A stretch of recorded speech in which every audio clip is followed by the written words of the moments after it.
Artist design miniature golf is an idea that my wife and I started at the 337 project, and then we're fortunate enough to have a chance to bring here.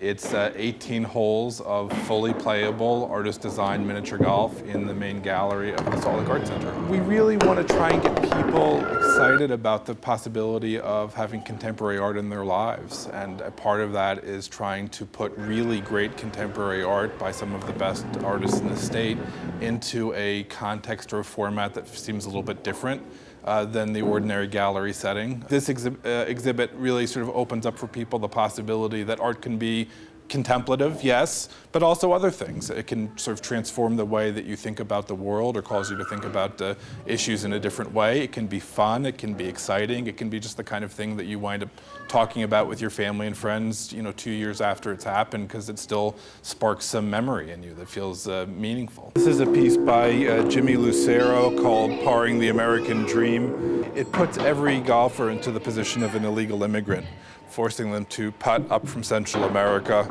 and get across the border into the United States. And it's just really a very thought-provoking piece, because I think it gives people an opportunity to have a dialogue about what are the motivations of people who come across the border, and why do they come, and what do they do once they're here.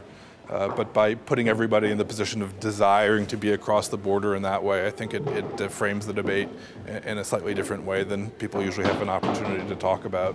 We've got other holes that explore the fragility of personal identity, the secret Buddhist meaning of Donkey Kong. We have ones that are created out of shredded paper, video installations, sound installations.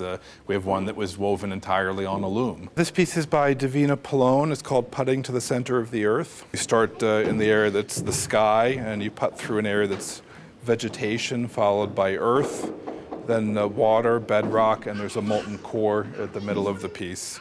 But at the same time, it really sort of acknowledges the importance of the domestic arts in a place like Utah. This is a minimalist sculpture by John Bell, who's a local artist. He didn't want this to be a golf hole that was incidentally a sculpture. He really wanted to emphasize the sculptural dimension to it, and really to make the golf almost secondary.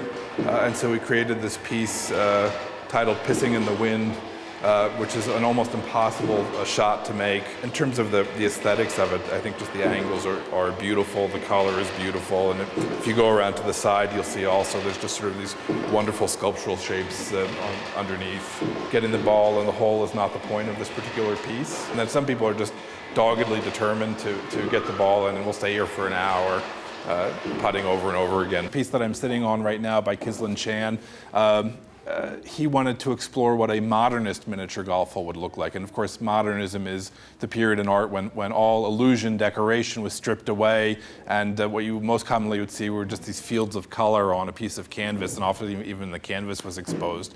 And so he asked himself, if you did that to a miniature golf hole, what would it look like? And he wound up with something that essentially is just angles and artificial turf. We'd like to continue to sort of figure out ways to invite the public in to see really the very best contemporary art that's out there, but have them feel like they're included in the dialogue. I was just down here the other day when a family was leaving, and the son, who looked like he was maybe about 12 years old, said to his parents, "I never realized that art could be fun before." So there's definitely this quality of people rethinking their assumptions about what contemporary art is like and what it could mean to them.